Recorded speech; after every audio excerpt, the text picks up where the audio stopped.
Shalom. I'd like to start out by giving all glory, praise, and honor to Yahweh Bahasham, Yahweh Shai Bahasham Rakach Wadash. Double honors to the elders and apostles of the great millstone. Shalom to the elect of Israel. This is Thamayim in Atlanta, and over the weekend at camp we were going into the Insurrection Act and talking about how Nero is threatening to use the Insurrection Act up there, or Insurrection Act up there in Minnesota.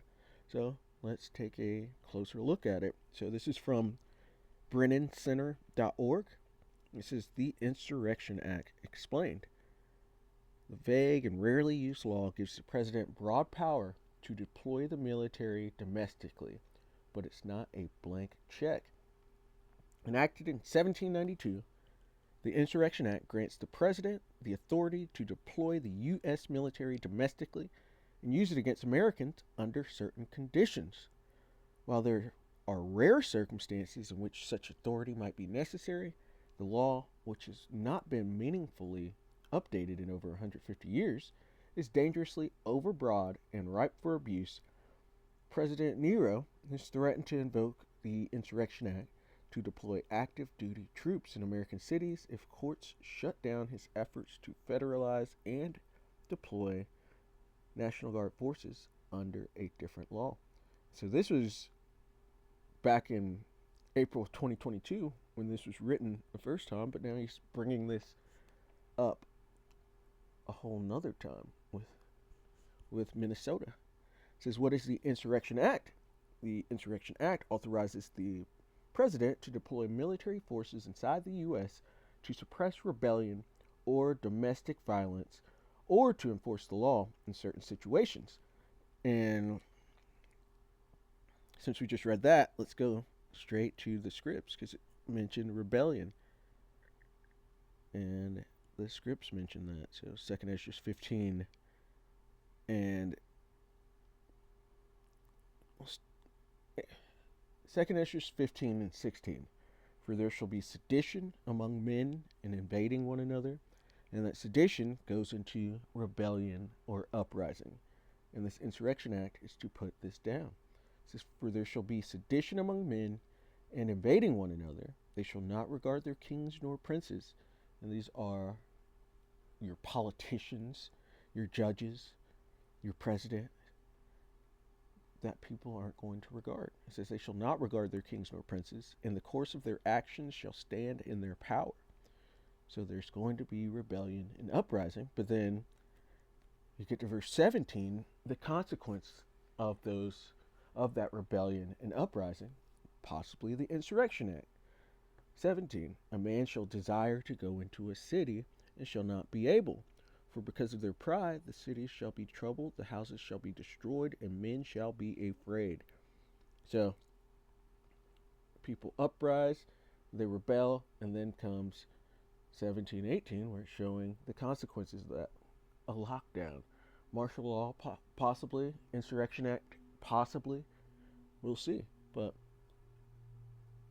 there's, for every action, there's an equal or opposite reaction. And that's the consequence, basically, would be this Insurrection Act coming out, or martial law, which those are two separate things. Insurrection Act and martial law. But getting back to this, it says, authorizes the president to deploy military forces inside the U.S. to suppress rebellion, suppress sedition, or domestic violence, or to enforce the law in certain situations. The statute implements Congress's authority under the Constitution to provide for calling forth the militia to execute the laws of the Union, suppress insurrections, and repel invasions. It is the primary exception to the Posse Comitatus Act, under which federal military forces are generally barred from participating in civilian law enforcement activities. Let's see Posse Comitatus Act. But Posse Comitatus Act explained. And let's get to the meat of it. It says, what does the term Posse Comitatus mean? In British and American law, a Posse Comitatus is a group of people who are mobilized by the sheriff to suppress lawlessness in the county. And in a classic Western film, when a lawman gathers a posse to pursue the outlaws, they are forming a posse comitatus. The Posse Comitatus Act is so named because one of the things it prohibits is using soldiers rather than civilians as posse comitatus. So it's a posse. Moving back. Since although it is often referred to as the Insurrection Act of 1807, the law is actually an amalgamation of different statutes enacted by Congress between 1792 and 1871.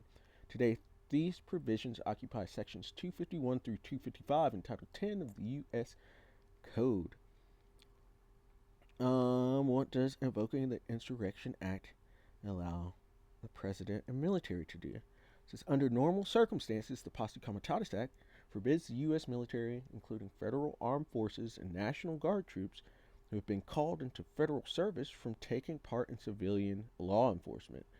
This prohibition reflects an American tradition that views military interference in civilian government as being inherently dangerous to liberty.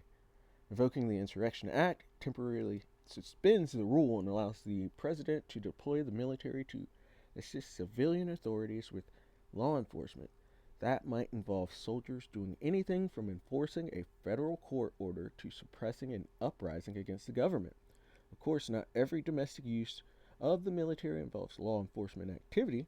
Other laws, such as the Stafford Act, allow the military to be used to respond to national disasters, public health crises, and other similar events without waiving the restrictions of the Posse Comitatus Act. It says, in theory, the Insurrection Act should be used only in a crisis that is truly beyond the capacity of civilian authorities to manage. However, the Insurrection Act fails to adequately define or limit when it may be used, and instead gives the president significant power to decide when and where to deploy U.S. military forces domestically. And yeah, this is all falling under Nero. Nero is going to, or he's trying to, and bringing up the idea of pulling this act out to bring the military in to suppress the sedition amongst men, the rebellion and uprising that's going on in Minnesota. But they want this because they rule off of order out of chaos. So they're trying to bring this chaos, and they're trying to push people to get out of hand in these different places. That's why they have a military presence out there, and why they're acting in the way that they're doing, because they want people to act out, and they're trying to kind of goading them into acting out so that they could bring this Insurrection Act, so that they could bring their own order, and so that they can push that MOTB eventually. But speaking of Nero and how he's trying to do this, let's go to Isaiah 19.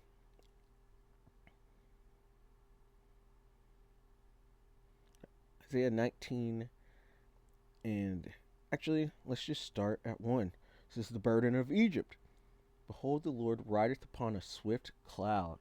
And the Lord left in a cloud, and he's coming back with clouds, which are so-called UFOs, so-called spaceships, if you will. Those are the chariots of Israel.